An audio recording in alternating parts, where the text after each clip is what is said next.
This is the Horse Radio Network.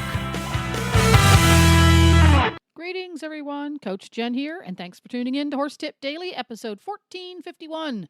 Today's tip is an excerpt from the Dressage Radio Show here on Horse Radio Network.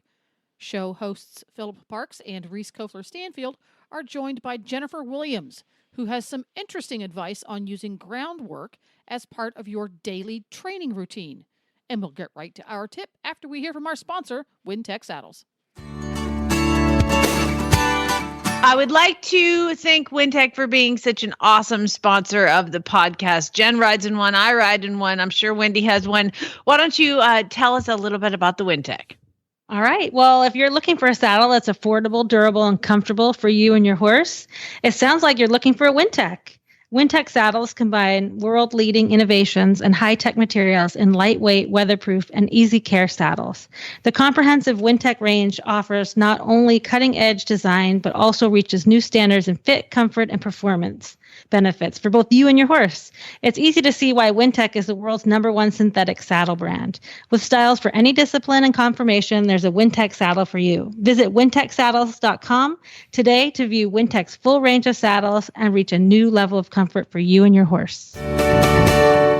We are so happy to have Jennifer Schrader-Williams on the show with us again. She is an international Grand Prix rider and owner of Somerville Premier Dressage. Jennifer, welcome back. Hi, it's so nice to be here. Thank you for having me.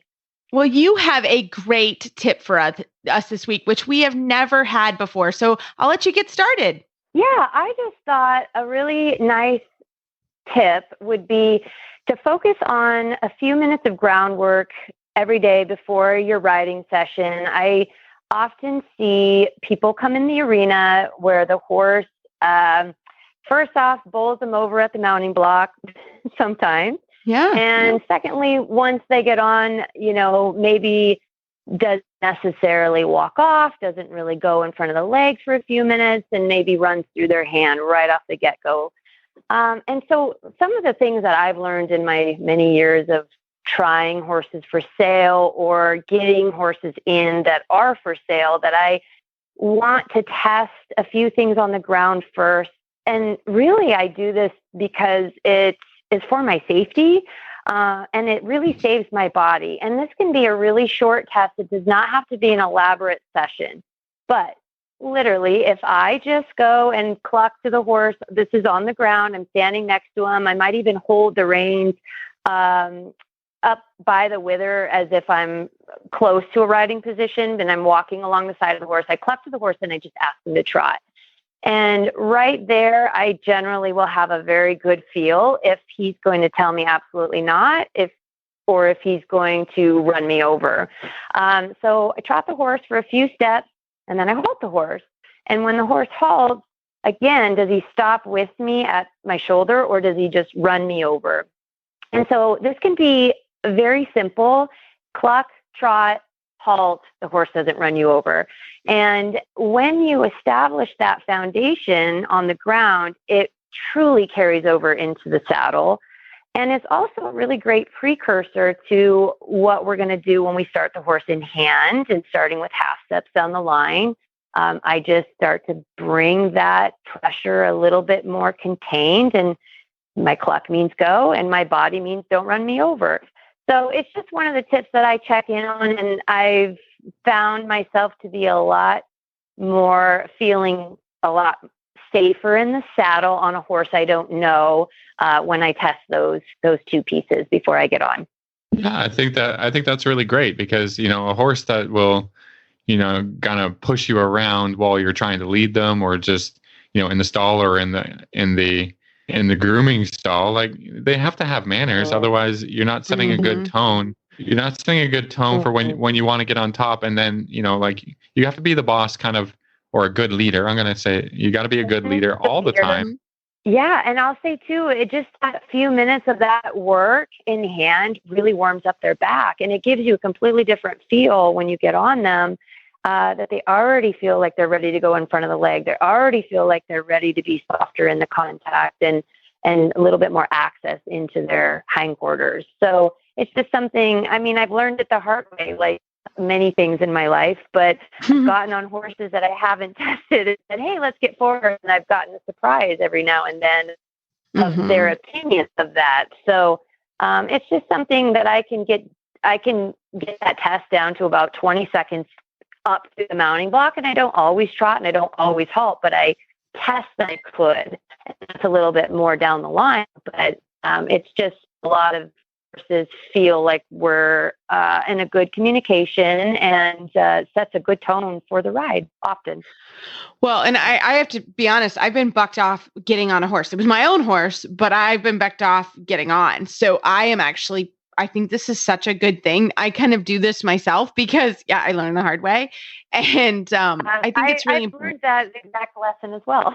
Yes, exactly. And so once you've had that happen, like I'm pretty cautious now getting on because of that. And really my horses have to stand still. Like that's not a negotiating thing. And so I think it's such a good thing to do. And especially a horse you don't know. I also think it's good to have somebody hold the horse when you get on. That's my thing. Or if you're off the property or something and you don't know the horse, it's just a safety thing too. But like I said, I got bucked on my own horse. So, but he could be a little tricky. It was cold and we were at a horse show and I thought he was okay. And obviously he wasn't. But I learned my lesson. So I think that that's such a smart thing to do. So Jennifer, I love it. And I even love it, when you're trying sales horses or you're trying horses you don't know, because even all three of us are professional riders and we're saying, oh yeah, we do that. But especially if we're not used to getting on new horses and you're in a new environment, of course, you're probably a little nervous. The horse is picking up on that. So I think that those are all such good tips. I love it. I was just going to say, and even just with some days off, it is a nice little quick way to test them. And it takes 30 seconds. Great. You hop on, it's no big deal. But if you find something that's not working, then you have an opportunity to address it before you're back. Yes. Like maybe a lunge. We've had some funny temperatures, and it's like, maybe that horse needs, but it gives you a heads up on what you're getting that day. Even on horses, it's not a bad idea. Like you said, we had that happen. Had a student come in yesterday that was like, that weather change, I really should have lunged him. He was a little bit, she was okay. Everything was fine. But I thought, we dropped to like 40 degrees. So it's not a bad idea to kind of check in. So I love it from a safety, but also just for the productivity of your ride. I think that's great. Well, Jennifer, thank you so much for that tip. I love it. How can our listeners find you online? Yeah, so I am on Somerville Premier Dressage on Facebook, YouTube, and Instagram. And we have a great website, somervillepremierdressage.com, that you can go and read about history, about the horses we have for sale, about the horses we're competing. And we have some really great sponsors that have been keeping us going for years. Halter Ego, Kingsley Boots, Albion Saddles has been with me for, 15 years. And Triple Crown Feed and Adeptus Nutrition. They're all keeping our horses looking beautiful and keeping me looking nice in the show ring. And they've been a great support. Jennifer, thank you so much for coming on the show. And we wish you luck this summer. Thank you so much. We're going to really enjoy our time together and keep working to improve every day. And that's a wrap. You can find all of the Horse Radio Network podcasts wherever you go by having the free Horse Radio Network app for your iPhone or your Android. Just go to your app store and search Horse Radio Network. It's free, easy to use, easy to download. This is Coach Jen, and I will be back again soon with another tip. Until then, go ride your horse. The Horse Radio Network and the Horse Radio Network hosts are not responsible for statements made by guests on the Horse Tip Daily. Please use your own judgment when listening to the tips on this show.